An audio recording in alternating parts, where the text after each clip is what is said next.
लग्नाची बेडी या मालिकेच्या महा एपिसोडच्या पहिल्या भागामध्ये आपण पाहणार आहोत. कृष्ण आणि गोदा मावशी त्यांच्या रूममध्ये जातात आणि ती रूम बघून त्या दोघीजणी खूपच खुश होतात. कृष्ण म्हणत असते की ही खोली तर एकदम 5 स्टार हॉटेलसारखी आहे. तर गोदा मावशी तिला विचारते, अगं पण तुला कसं माहीत, तू कधी गेली 5 स्टार हॉटेलमध्ये? आणि त्यावर कृष्ण हसतच म्हणते की मी माझ्या सल्लूच्या मूव्हीमध्ये बघितलंय ना. आणि मग त्यानंतर त्या दोघीजणी सलमान खानचा एक पिक्चर बघायचं ठरवतात. पण तितक्यात राघव त्या ठिकाणी येतो. त्याने सिंधूसारखे काही ड्रेस आणलेले असतात आणि ते बेडवर ठेवत तो कृष्णाला सांगतो की यातील एक ड्रेस तू घाल, म्हणजे आपल्याला आईला जाऊन भेटता येईल. मात्र ते ऐकून कृष्णा चिडून म्हणते की मी असे कपडे घालणार नाही. तर राघव तिला समजावतो की सिंधू असेच कपडे घालायची, त्यामुळे तुला यातीलच एक ड्रेस घालावा लागेल आणि बघ यातील कोणताही ड्रेस तू घाल, दोन्हीही ड्रेस छान आहेत. मात्र कृष्णा वेडवाकडं तोंड करत म्हणते की असे काकूबाईसारखे कपडे मी अजिबात घालणार नाही. आणि ते ऐकून राघव तिला समजवण्याचा प्रयत्न करतो की मी तुला सिंधू म्हणून इथे आणले आहे आणि सिंधू म्हणूनच तुला आईला भेटायचं आहे.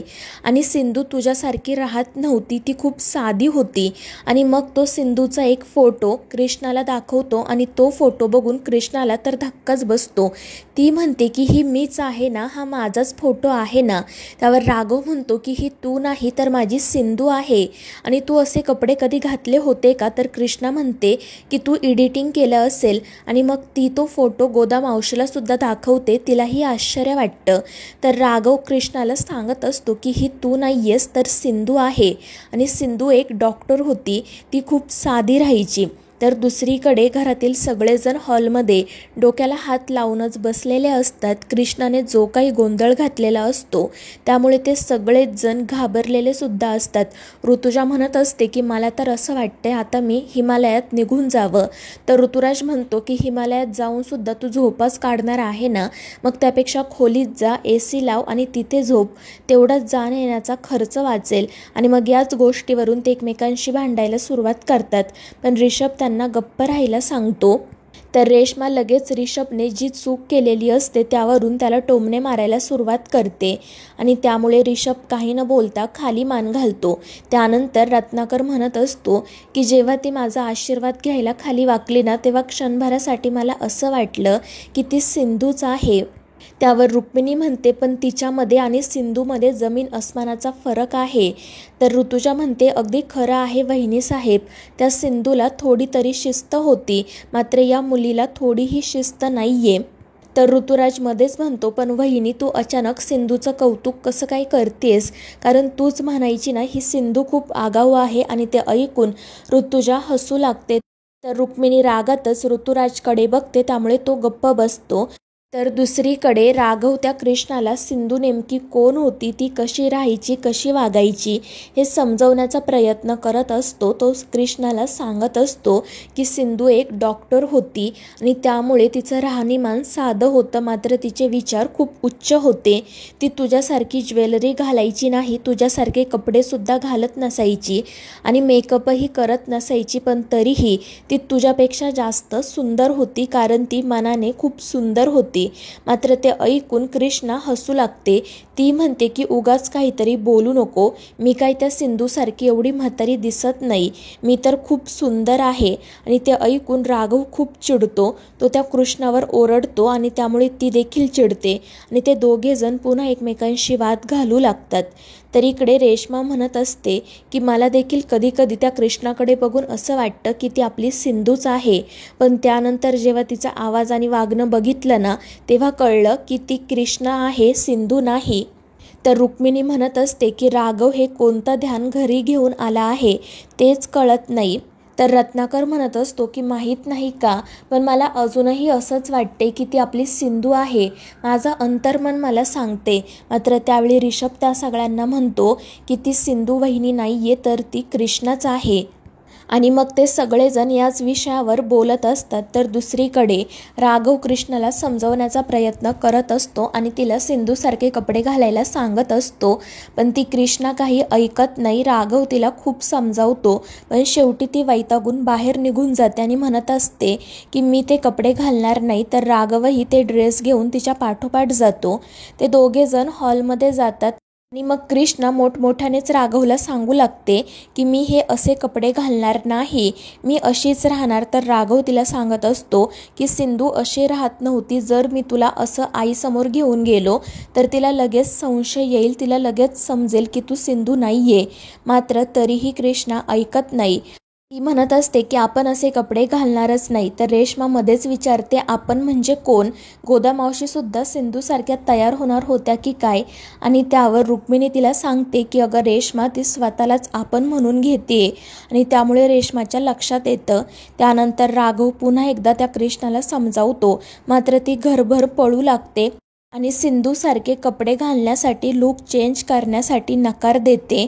आणि या सगळ्या गडबडीमध्ये तिला रेश्माच्या हातामध्ये असणारी सुरी लागते आणि हातातून आलेलं रक्त बघून ती लगेच बेशुद्ध पडते. त्यामुळे सगळेच जण घाबरतात.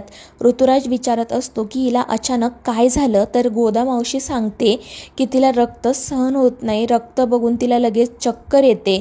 आणि हे ऐकून घरातल्यांची तर खात्रीच पटते की ही कृष्णाच आहे. रुक्मिणी म्हणते की रत्नाकर बघितलं ना, ही सिंधू नाही तर कृष्णा आहे, कारण सिंधू डॉक्टर होती, रक्त बघून ती कधीच बेशुद्ध पडली नसती. राघव मात्र संशयानेच कृष्णाकडे बघत असतो. त्यानंतर मग कृष्णाला रूममध्ये घेऊन जातात. सगळेजण रूममध्येच असतात. थोड्या वेळानंतर ती शुद्धीवर येते. राघव तिला पाणी देतो तर ती सगळ्यांकडेच बघत असते आणि जणू काही तिला खूप त्रास होत आहे असं नाटक करत असते. आणि मग त्यानंतर घरातील सगळेजण मिळून तिला समजावण्याचा प्रयत्न करतात की तिला सिंधूसारखं दिसणं, वागणं, राहणं किती महत्त्वाचं आहे ते, नाहीतर राजश्रीच्या तब्येतीवर अजून परिणाम होईल. मात्र कृष्णा काही समजून घ्यायला तयारच नसते. आणि मग त्यामुळे राघव तिला सिंधूची डायरी देतो. तो म्हणतो की ही सिंधूची डायरी आहे, ही डायरी तू वाच, म्हणजे तुला समजेल की सिंधू कशी होती, तिचं आणि आईचं नातं कसं होतं. मात्र ती डायरी बघून कृष्णा म्हणते की एवढा अभ्यास तर मी शाळेत असताना सुद्धा केला नाही आणि आता तर मी करणारच नाही. आणि ती डायरीसुद्धा बाजूला ठेवून देते. त्यामुळे राघव अजूनच चिडतो. आणि मग शेवटी रत्नाकर तिच्यासमोर हात जोडून म्हणतो की कृष्णा, हवं तर मी तुला विनंती करतो, पण प्लीज एकदा ती डायरी वाच. तुला कळायला हवं की सिंधू कोण होती, कशी होती, कारण हे सगळं राजश्रीच्या तब्येतीसाठी खूप महत्त्वाचं आहे. तू जर अशीच राजश्री समोर गेली आणि तिने एखादा विषय काढला तर तुला काहीच बोलता येणार नाही. त्यामुळे तुला सिंधू कोण होती, कशी होती हे समजणं खूप महत्त्वाचं आहे. आणि जर तू अशा अवतारात राजश्री समोर गेली ना तर तिला लगेच कळेल की तू सिंधू नाहीये. त्यावर कृष्णा म्हणते की तुम्ही माझ्यापुढे हात जोडू नका, तुम्ही माझ्यापेक्षा वयाने मोठे आहात, हवं तर मी करेल तुमचं काम, पण या लंबूला सांगा माझ्यावर ओरडायचं नाही. आणि त्यामुळे रत्नाकर राघवला सांगतो की तिच्यावर ओरडू नको, ती आपल्या मदतीसाठी इथे आली आहे ना, मग तिच्याशी व्यवस्थितपणे बोल. मात्र ते ऐकून राघव म्हणतो की बाबा, पण ही बघा ना, ही काहीच ऐकत नाहीये आणि हिच्या फटकळ तोंडाचं काय करायचं आपण? तर कृष्णा म्हणते की तो आपला स्वॅग आहे, उगाच फटकळ तोंड वगैरे काही बोलायचं नाही. आणि ते ऐकून रुक्मिणी म्हणते की राघव, खरंच कुठून घेऊन आला आहेस तू हे ध्यान? तर रेश्मा कृष्णाला विचारत असते की तुला खरंच राजश्री काकूंना भेटण्याआधी सिंधूबद्दल जाणून घ्यावं लागेल आणि तू जर ही डायरी वाचली नाही तर मग तुला कसं कळेल? त्यावरती म्हणते की ते मला माहीत नाही, तो तुमचा प्रॉब्लेम आहे, तुम्ही सॉर्ट करा. आणि मग रत्नाकर म्हणतो ठीक आहे, तुला रिषभ सांगेल सिंधू कोण होती आणि कशी होती ते. आणि त्यावर कृष्णा विचारते कोण रिषभ? तो मागाशी बाहेर होता तोच का, जो या घरात राहत नाही? आणि ते ऐकून रेश्मा लगेच म्हणते हो तोच. तर ऋतुजा रागातच तेथून जाण्यासाठी निघते, पण रेश्मा तिला थांबवते आणि म्हणते की आई, आत्ता काय झालं सांगा ना हिला, तुमचा मुलगा या घरात का राहत नाही ते. मात्र रुक्मिणी त्या दोघींनाही गप्प बसायला सांगते. त्यानंतर रात्री राणी राघवला कॉल करते. राघवला तिच्याशी बोलण्याची इच्छा नसते, पण नाईलाजाने तो बोलत असतो. तर राणी त्याला विचारत असते की कुठे होतास तू दिवसभर, माझा कॉल रिसीव का नाही केला? त्यावर राघव वैतागूनच सांगतो की मी कामात होतो. आणि मग त्यानंतर राणी त्याच्याकडे पुन्हा एकदा त्यांच्या लग्नाचा विषय काढते. ती म्हणत असते की मी मुंबईला येण्याच्या आधी रुक्मिणी काकू मला भेटल्या होत्या आणि त्यांनी लग्नाचा विषय काढला. तर राघव म्हणतो हो माहिती आहे मला. तर राणी विचारते मग तू काय निर्णय घेतलाय? पण आणि त्यावर राघव काही बोलणार इतक्यात त्याला बाहेरून मोठा आवाज येतो आणि त्यामुळे तो फोन कट करतो आणि बाहेर जातो. तर राघवचं असं वागणं बघून इकडे राणी काळजीत पडते. ती म्हणते की नक्कीच काहीतरी गडबड आहे, मला लवकरात लवकर पुण्याला जायला हवं.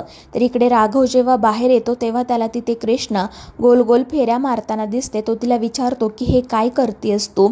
त्यावर कृष्णा म्हणते की मला माहिती आहे तू इथे कशासाठी आला आहेस. तर मीच आधी सांगते की माझ्याकडून चुकून तो फ्लॉवर पॉट पडला, मात्र मी सगळं काही साफ केलं आहे आणि हवं तर तू त्याचे पैसेसुद्धा माझ्या पगारामधून कट करून घे. आणि मला माहीत होतं की तू माझ्यावर खूप ओरडणार आहेस, म्हणून मी तुला हे सगळं आधीच सांगितलं. त्यावर राघव म्हणतो ठीक आहे, पण तू इथे अशी गोलगोल का फिरते? तर कृष्णा सांगते की मला आजच्या 10,000 स्टेप्स पूर्ण करायच्या आहेत. त्यावर राघव तिला समजावतो की तू तुझ्या खोलीत जा, जर तुला घरातलं कोणी असं फिरताना बघितलं तर ते घाबरतील. पण कृष्णा काही ऐकत नाही आणि मग ते दोघेजण पुन्हा रात्री एकमेकांशी वाद घालू लागतात. आणि मग त्यानंतर शेवटी कृष्णा तेथून निघून जाते. तर राघव रागातच तिच्याकडे बघत असतो. त्यानंतर दुसऱ्या दिवशी सकाळी ऋतुजा कृष्णासारखी ॲक्टिंग करत असते, तर रुक्मिणी तिच्यावर ओरडते आणि मग ऋतुजा कृष्णासारखंच मोठमोठ्याने रडू लागते.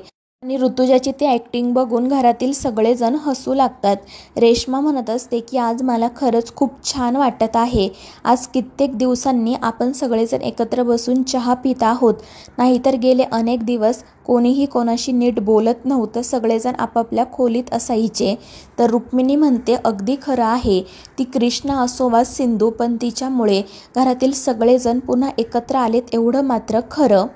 तर दुसरीकडे रिषभ आणि रत्नाकर कृष्णाला सिंधूबद्दल सांगत असतात. रिषभ म्हणत असतो की सिंधू वहिनीच्या आत एक लहान मूल दडलं होतं, ती लहान मुलांमध्ये अगदी मूल होऊन जायची आणि मोठ्यांचा आदर करायची. ती अशा अशा प्रॉब्लेम्सवर सोल्युशन काढायची ना ज्याचा तुम्ही विचारही करू शकत नाही. रत्नाकरही सिंधूचं खूप कौतुक करत असतो आणि ते सगळं काही ऐकून कृष्णा म्हणते की ठीक आहे, आता मी एकदा ट्राय करून बघते सिंधूसारखं वागण्याचा. आणि मग ती डोक्यावर ओढणी वगैरे घेते आणि ॲक्टिंग करत म्हणते की नमस्कार हा सासूबाई. आणि ते ऐकून रत्नाकर आणि रिषभ हसू लागतात. रिषभ तिला सांगतो की आमच्या घरात कोणीही ऑर्थोडॉक्स नाही आहे, म्हणजे कोणीही सुनांनी डोक्यावर पदर घ्यावा, रोज सासूच्या पाया पडावं असं म्हणत नाही. आणि सिंधू वहिनी जरी साधी राहत असली ना तरी ती विचारांनी खूप मॉडर्न होती. आणि मग त्यानंतर रत्नाकर कृष्णाला सिंधूचं आणि राजश्रीचं नातं कसं होतं ते सुद्धा समजावतो. तो म्हणतो की त्या दोघींमध्ये खूप प्रेम होतं, आपुलकी होती. त्या दोघींचं नातं जरी सासू सुनेचं असलं ना तरी त्यांच्यात अगदी आई मुलीसारखं प्रेम होतं. आणि त्यांचं हे सगळं बोलणं सुरू असतानाच राघव त्या ठिकाणी येतो आणि तो कृष्णाला काहीतरी बोलतो, त्यामुळे मग पुन्हा कृष्णाचा आणि त्याचा वाद सुरू होतो. आणि मग कृष्णा म्हणते की हा जर आपल्याशी असाच बोलणार असेल ना तर आपण कुठेही जाणार नाही, इथेच बसून राहणार. आणि ती बेडवरच बसून राहते. त्यामुळे मग रत्नाकर कृष्णाच्या आग्रहाखातर राघववर ओरडतो आणि त्याला सांगतो की तू तिच्याशी नीट बोल, तिच्यावर ओरडू नको. तर राघव गोदामावशीला सांगतो की आपल्यामध्ये एक डील झाला आहे एवढं लक्षात ठेवा आणि हिला नीट वागायला सांगा. आणि मग तो तेथून निघून जातो. तर मित्रांनो, या मालिकेच्या पुढील भागांच्या अपडेटसाठी आपल्या चॅनेलला सबस्क्राईब करा.